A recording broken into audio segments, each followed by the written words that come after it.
నిజామాబాద్ జిల్లా మోర్తాడ్ మండల కేంద్రంలో మోర్తాడ్ గ్రామానికి చెందిన వ్యక్తిపై 40 మంది ముస్లిం వర్గానికి చెందిన వ్యక్తులు దాడి చేశారు. కాగా గాయపడ్డ బాధితుడు ఆర్మూర్లోని శ్రీరామ హాస్పిటల్లో చికిత్స పొందుతున్నాడు. కాగా వారిని పరామర్శించడానికి వెళ్లిన ఆర్మూర్ ఎమ్మెల్యే పైడి రాకేష్ రెడ్డి మోర్తాడ్ ఎస్ఐతో చరవాణిలో మాట్లాడుతూ 40 మంది దాడి చేస్తే 4 పైన కేసు పెట్టడం సరైనది కాదని, దీనిపైన సిపికి ఫిర్యాదు చేస్తామని మోర్తాడ్ ఎస్ఐపై మండిపడ్డారు. పరామర్శించడానికి వెళ్లిన వారిలో గంగాధర్, బాలు, ఆర్మూర్ పట్టణ మాజీ అధ్యక్షుడు ఉదయ్, బీజేపీ కార్యకర్తలు పాల్గొన్నారు.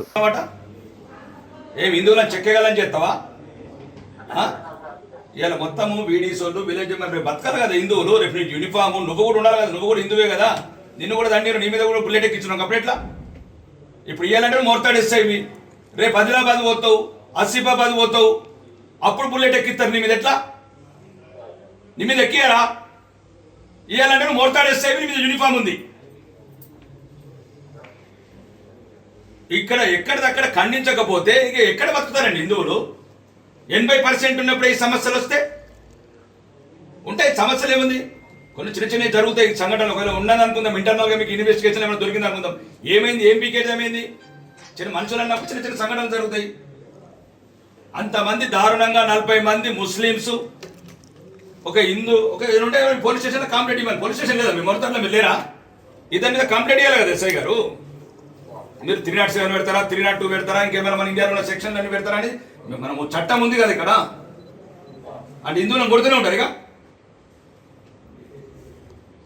మళ్ళీ అందరిని ఒకటి కాకుండా పోలీస్ స్టేషన్ ధర్నాలు కాకుండా హిందువులు ఒకటి కాకుండా మళ్ళీ అట్లెట్లు తయారు చేస్తున్నారు మీరు మొత్తం కంప్లీట్గా ఒకటేసారి చెప్తున్నారు ఎస్ఐ గారు. మీరు దేశ చట్టాలు హిందువులకే ఇంప్లిమెంట్ చేస్తారా?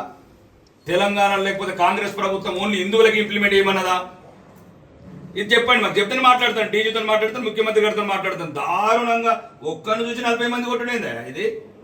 మళ్ళీ ఇప్పుడు వాళ్ళందరూ ఫోన్ చేస్తున్నారు, పీడీస్ వాళ్ళు, పోలీసు వాళ్ళు బెదిరిస్తున్నారు, మీరు ర్యాలీ తీయద్దని. ర్యాలీ తీస్తే ఏమవుతుంది?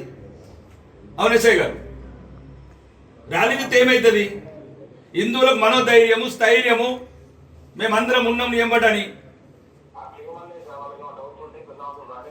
పెద్ద మనిషి ఏంటికి ప్రజలు రాని ఏమైతుంది? చంపుకుంటాం అంటే మేము చంపుతుండే పడాలా, తండుతుండే పడాలా? మేము దండద్దా? మేము దండద్దా అంటున్నా. మేము దండాలి కదా. రికార్డింగ్ ఏది బాగా, నువ్వు రికార్డింగ్ ఏది పర్లేదు. ఇప్పుడు నేను సీపుతో కూడా మాట్లాడతాను. మేము హిందువులం తండుతూనే పడాలి.